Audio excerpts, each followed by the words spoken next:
So, you've said it's quieter. You said maybe not as much group activity work. Some of the events and things that you might normally have had are different. What else feels maybe different this year, and what feels exactly the same and you can hardly tell that COVID's a thing at all? For me, inherently, it's a bit more stressful,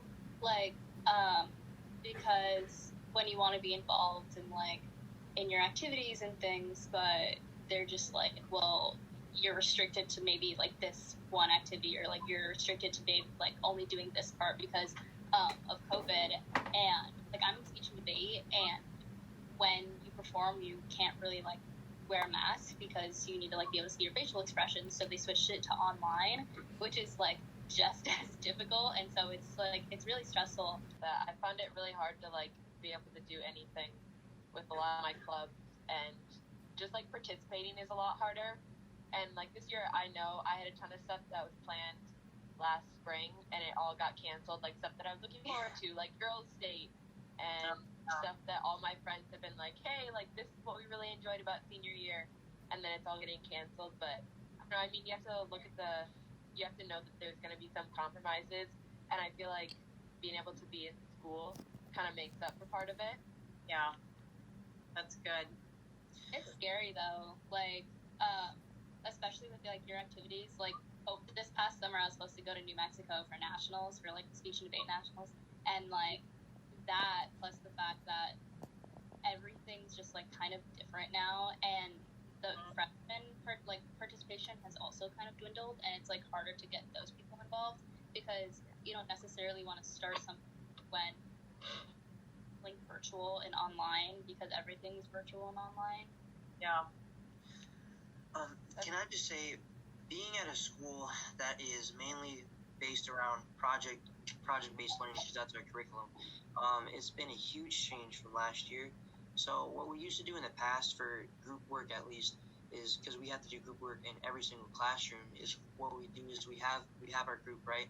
And then we would do this thing called a campfire, where we would huddle around one person, and then we would talk about all of our ideas, what we're thinking about, at least for the whole project, and that kind of thing. And this year it's really, really different because obviously we can't do that anymore. And now we have these dividers dividing us between the tables. So it's a little harder to communicate. But that might be just because it's a project-based learning school, because in project-based learning school, you're constantly talking to your group members and all that kind of stuff. So at least from last year to this year, there's been a huge difference in where we're limited to what we can do as far as group work, but we are still finding a way to get it done, at least this year. Kind of the real world right now. You're working on problem-based learning when we have a problem that we have to work around. And people in the workplace right now are kind of having those same challenges. So it feels strange, but probably pretty practical application. Are any of you band or chorus? I am. Nick, how does that feel this year with trying to stay apart while you're trying to be together to actually do the activity? It's definitely different because you're trying to blend with everyone else in your section. I'm in choir, so you have to try and get the right note. It's hard because everyone else is 10 feet away. Yeah. You're only really hearing yourself.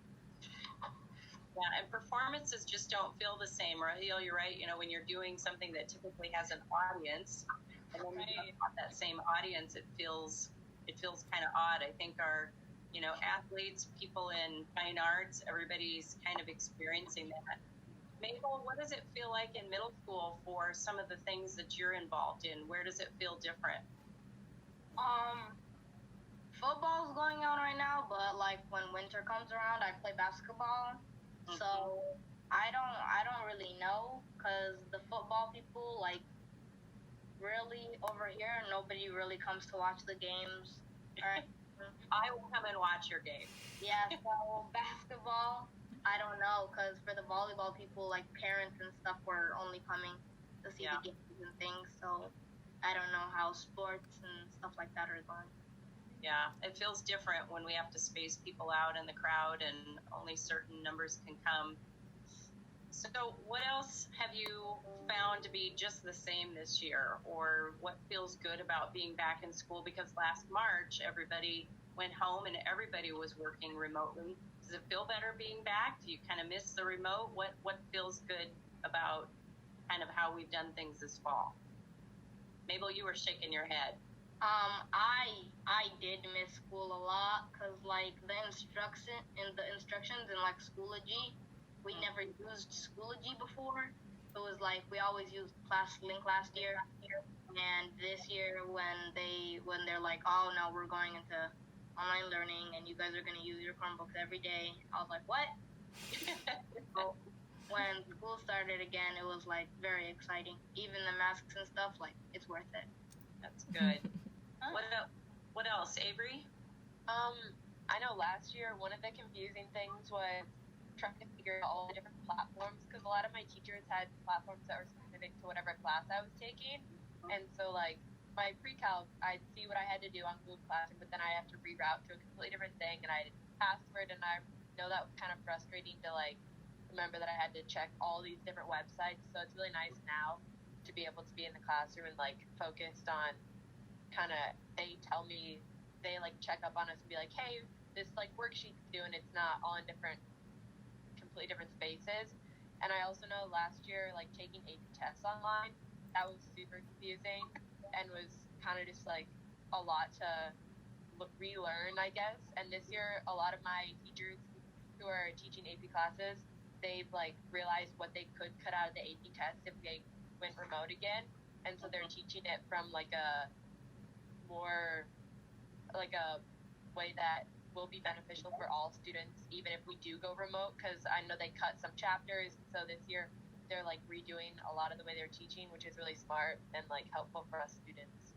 That's good to hear. Yeah, that was one of the things, is just we wanted to streamline kind of access. So that's good to hear that happened in your real life as a student.